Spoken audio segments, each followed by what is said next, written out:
They started building that playground while I was stationed in Djibouti. And by the time my boots touched American soil 14 months later, kids were already swinging on equipment locked into concrete that had been poured straight into land my family has owned since 1987. The HOA president thought the toughest part of his day would be explaining it to me. He never imagined he'd end up explaining it to a federal judge. My name is Mark Dillon. I am 51 years old. I spent 22 years as an Army logistics officer before retiring as a lieutenant colonel. When I came home, I returned to my property just outside San Antonio in Bexar County, Texas. My father bought that land the year I was born, and I became the sole owner after he passed in 2019. It's 4.5 acres of South Texas land. There's a limestone farmhouse my father built himself in 1991. In the front yard stands a live oak tree that was already old when he bought the place. I've had breakfast under that tree every morning I've been home since I was old enough to carry a plate outside. I'm not a complicated man. I don't ask for much. I need my land to stay mine. I need that tree standing. I need my house facing the same direction it always has. And I need nobody building a playground on my property while I'm overseas serving my country. That last part didn't happen during my 14-month deployment. What happened instead, and how it got fixed, is what I'm about to tell you. The Stone Creek Ranch Community Association manages a development of 206 homes built next to my western boundary between 2018 and 2022 in Bexar County. It's the kind of high-end neighborhood that draws families with young kids. The HOA was active, well-funded, and wasted no time building amenities, community pool, 2 small parks, and a trail system running through their green spaces. My property was there 31 years before any of that. My father bought it in 1987, back when the area was just open Texas ranch land. The deed passed down to me clearly defines 4.2 acres. It had been surveyed 3 separate times over the years and recorded in Bexar County with the kind of accuracy you get from 35 years of careful ownership. No covenant. No HOA membership. No restrictions tying my land to that development. Not then. Not ever. The HOA president was a man named Craig Bauer. He was 43 years old. He moved into Stone Creek Ranch in 2020 and became president 18 months later. He was the type of man who had been waiting his whole life for something like this, something big enough to match his need to organize, plan, and execute. By profession, Craig was a project manager for a commercial construction company in San Antonio. And he treated the HOA the same way he treated his job, structured, efficient, and focused on getting things done. But he had one critical blind spot. He focused so much on doing the work that he skipped the questions that should come first, like who actually owns the land you're about to build on, and whether you've confirmed that before calling in contractors. Craig picked out a piece of land along the development's eastern edge as the perfect spot for a third park. The plan included a playground for kids under 12, a shaded seating area, and a paved path connecting to the trail system. The problem? That piece of land wasn't fully theirs. It sat right along my boundary. And somewhere in the survey Craig relied on, there was a mistake. A boundary line error that pulled a strip of my land into what looked like HOA property. That strip was about 60 feet wide and stretched along my western fence for roughly 200 feet. And almost everything they built, the playground equipment, the concrete base, the paved walkway, landed directly on that strip. My land. Not theirs. No matter what their paperwork said. At the time, I was deployed with the Combined Joint Task Force Horn of Africa in Djibouti for 14 months, starting in the spring of 2 years ago. While I was gone, I had a property manager, Dennis Webb. He checked on the place every month, handled maintenance, and had power of attorney for routine matters. Dennis was dependable. He'd handled things well during my previous deployments. But Dennis wasn't a surveyor. And he wasn't a lawyer. When construction started near my western fence that fall, he noticed it, but only from a distance. To him, it looked like normal development work happening on the other side of the fence. The kind of project you'd expect from a well-funded HOA. So he didn't measure anything. He didn't check the survey. He didn't call anyone. He watched from across the property, assumed it wasn't our problem, and marked it as a non-issue in the monthly report he sent me. And I read that report in Djibouti, between logistics briefings, without any reason to question it. I came home in late spring. Landed at San Antonio International on a Thursday afternoon. Dennis picked me up. We drove straight to the property. I walked through the house. Sat down at my kitchen table for the first time in 14 months. Ate a quiet dinner. Slept in my own bed. Friday morning, I stepped outside with a cup of coffee. Walked to the front yard. Stood under the live oak tree. And looked west. That's when I saw it. A playground. On my land. Now let me explain that moment, because it matters. I spent 22 years in situations that demanded control under pressure. I know how I react. What I felt wasn't explosive anger. It was something colder. Sharper. More controlled. And far more dangerous for the people who put that playground there. Because anger reacts. Composure plans. And I am a man who makes plans. I walked to the fence line and stared at the playground from my side. The concrete footings, the posts, the poured path, it was all there, sitting on my land. I pulled out my phone and started taking pictures. Then I went inside and called Dennis. I asked him exactly when the construction had started, how long it had taken, and whether anyone from the HOA had reached out to him during my deployment about work along the western boundary. Dennis said construction had started about 8 months ago and took roughly 6 weeks to finish. He admitted no one from the HOA ever contacted him before, during, or after the work. He explained that he had honestly believed it was on the development side of the fence and apologized. I told him I didn't blame him, but I needed to make some calls immediately. The first call went to the Bexar County Clerk's office, where I requested a copy of my current deed and the recorded survey plat for my property. The second call was to a licensed surveyor, Albert Cruz, who had been working in Bexar County for 30 years. I asked him to come to my property the next morning with his equipment to map the western boundary precisely.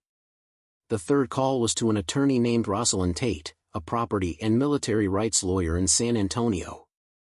A colleague had recommended her as the most thorough land rights attorney in Bexar County. Albert Cruz showed up at 7 a.m. the next day. He spent 4 hours walking the western boundary with GPS equipment, comparing it to the recorded survey plat and the original 1987 boundary documentation. By 4 p.m., he delivered a formal survey report electronically. It showed, with exact coordinates, that the playground equipment, footings, and paved path were all between 38 and 62 foot inside my property, depending on what was measured. The HOA's survey error had placed their construction squarely on my land along the full length of the installation. That evening, Rosalind reviewed Albert's report, my deed, and the HOA's survey documents. At 8:30 p.m., she called with her assessment.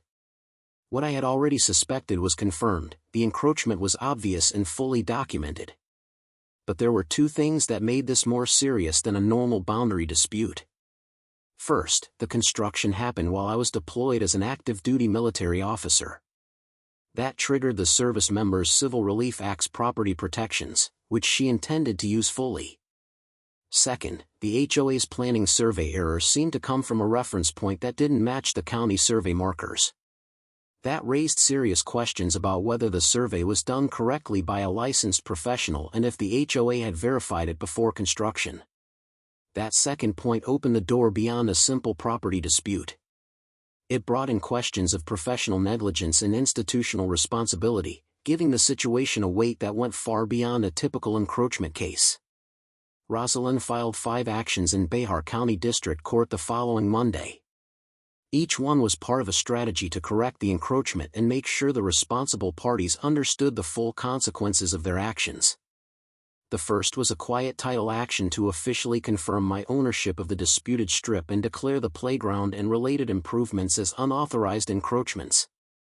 The second was a civil trespass and property damage claim against the Stone Creek Ranch HOA for building permanent structures on my land without permission.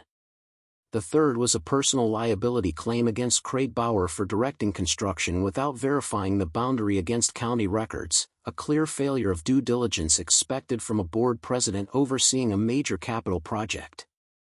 The fourth was a complaint to the Texas Board of Professional Land Surveying against the survey firm responsible for the error, requesting an investigation into whether their work met professional standards. The fifth was a formal complaint under the Service Members Civil Relief Act with the Texas Attorney General's Military Assistance Unit. This alleged that constructing a permanent playground on my property while I was deployed violated protections for service members' property. That fifth filing caught Craig Bauer completely off guard. It escalated the situation from a local property dispute to a matter with federal oversight. Here's why that mattered. The Service Members Civil Relief Act exists so deployed service members don't return home to find their property altered or encroached upon. Violations trigger specific remedies in federal or state attention. An HOA building a playground on a deployed soldier's land isn't just a property problem, it's a serious legal violation, investigated by authorities who take action. Within 2 weeks of Rosalind's filing, the Texas Attorney General's Military Assistance Unit opened an inquiry. An investigator contacted Craig Bauer directly and requested all HOA records for the playground project, including surveys, board approvals, contractor contracts, and timeline documents. Craig responded through the HOA's attorney, Stuart Parrish from San Antonio, whose communications to Rosalind now had a careful, measured tone, showing that the situation was far more serious than his client had first assumed. The survey firm investigation moved quickly. Albert Cruz's precise measurements gave the Texas Board of Professional Land Surveying a clear basis to evaluate the original work. They found that the survey crew had used the wrong reference monument, causing the boundary error Albert documented, which violated professional standards for licensed surveyors in Texas. The principal surveyor was formally reprimanded, required to complete additional education, and the firm had to notify its insurance carrier, triggering a separate insurance process that ultimately contributed to resolving the overall situation. Faced with the combined pressure of the civil actions, the AG investigation, and the surveying board inquiry, Craig Bauer hired personal counsel apart from the HOA's attorney. Stuart Parrish had recommended this, noting Craig's personal liability was distinct from the HOA's and needed separate representation. Craig hired a San Antonio litigation lawyer, Paul Greer. That step, within 6 weeks of our filings, made it clear to Rosalind and me how seriously Craig and his advisors viewed our case. The quiet title hearing took place in Behar County District Court 8 weeks after Rosalind filed. The judge reviewed Albert Cruz's survey report, my original deed, the county survey plat, the HOA's planning survey, and the boundary error analysis. The ruling confirming my ownership of the disputed strip took just 23 minutes from start to finish. The judgment was recorded in Behar County and became a permanent part of the county's official property records that same day. Once the quiet title was confirmed, the real question became unavoidable: what would happen to the playground? That issue became the center of everything, and it was settled through a broader civil agreement that Rosalind negotiated over the next 2 months. The HOA was ordered to remove every part of the playground, equipment, concrete footings, and the paved path from my land within 60 days. They had to cover all costs and use a licensed contractor. On top of that, they were required to return my land to the exact condition it was in before construction, with Albert Cruz certifying the work once it was done. The restoration also had to include reseeding the damaged soil and fixing the compacted ground under the footings, as determined by a licensed agricultural soil consultant. The HOA paid all my legal expenses. They covered Rosalind's fees. They paid Albert Cruz for the survey work. They paid the soil consultant. They also paid damages for the 14 months my property had been occupied by construction that had no right to be there, including the reduced use of my western boundary during that time. The total payout from the HOA's insurance carrier came to $264,000. The survey company's insurance carrier made a separate payment as well. That covered damages tied directly to the boundary mistake, including part of the cost to remove the construction, since that error is what caused the entire project to be placed on the wrong land to begin with. None of this would have happened if the survey had been done correctly. Craig Bauer's personal settlement took the longest to resolve. Paul Greer, his attorney, was experienced and careful, and Craig's homeowner's policy created a complicated situation over what portion of the damages belonged to him personally and what belonged to the HOA. The personal agreement was finalized 4 months after the HOA settlement. Craig was required to pay out of his own pocket beyond what his insurance covered, and Rosalind made it clear the amount was significant. The look on Paul Greer's face when the papers were signed confirmed that it hit hard. The Attorney General's Service Members Civil Relief Act investigation ended with a formal decision. The Stone Creek Ranch HOA was found to have violated the law by building permanent structures on the private land of an active duty service member during deployment without permission. The survey mistake did not excuse it, because the HOA had its own responsibility to verify property boundaries using county records before starting any construction. That responsibility stands on its own. That finding was placed into the Attorney General's public record. The HOA was also required to adopt a written policy that forces verification of all property boundaries against county records before approving any project within 100 feet of the development's outer boundary. Craig Bauer never finished his term. He stepped down 8 weeks after the HOA settlement was signed. His resignation letter mentioned health and work reasons but said nothing about the playground that had been built on a deployed soldier's land and later removed at a cost that the HOA residents would now carry through a special assessment over the next 2 years. The notice sent to homeowners described the expense as a property boundary issue and legal settlement. A neighbor inside the development, who had my contact, told me the meeting where that assessment was announced was tense. The remaining board members had to face residents knowing they had approved the project when Craig first proposed it. The removal of the playground took 11 days. I watched parts of it from my side of the fence. Not with satisfaction, but with a steady sense that something was finally being corrected the right way, by the same people who caused it, using their own time, effort, and money. That is how it should be when the facts are clear and the law has run its course. The concrete footings were broken up with jackhammers. The metal posts were pulled out of the ground. The paved path was cut apart and hauled away. When everything was finished, Albert Cruz walked the boundary one last time, documented the results, and certified that the land had been properly restored.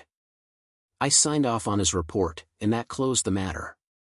Fixing the soil took a full growing season. Now grass is coming in along my western fence line where the concrete once sat. It is not fully blended yet, but it is coming along, and by next spring it will match the rest of the land. The fence line will look exactly like it did the day my father walked it in 1987 and decided to build his life there. I still eat breakfast under the live oak tree most mornings when I am home. The tree looks the same. The fence line is right again. The view to the west is open, untouched, and mine, exactly the way it is supposed to be when the deed says so. The county records confirm it. And a Behar County District Court judgment has locked it into public record permanently, so no one can change it, challenge it, or try to build anything there again without realizing that the man on the other side spent 22 years in the United States Army and understands exactly what it means to hold ground. Some land is just land. Some land is everything a father built, everything a son returned to, and everything worth fighting for until it is made right again. The playground is gone. The live oak is still standing. The deed says exactly what it has always said. That is enough. That has always been enough. If you served, or someone close to you served, and came home to find something taken, changed, or built over during deployment, I want to hear your story in the comments. Those stories matter. And people need to know the law has real protections for situations like that, and those protections are strong when used the right way. Subscribe for more, and share this with anyone who owns land or has worn a uniform. Both matter. And in this story, both came together in a way that shows what land means, what service costs, and what justice looks like when it finally shows up 14 months late, on a Friday morning, under a live oak tree in Behar County, Texas.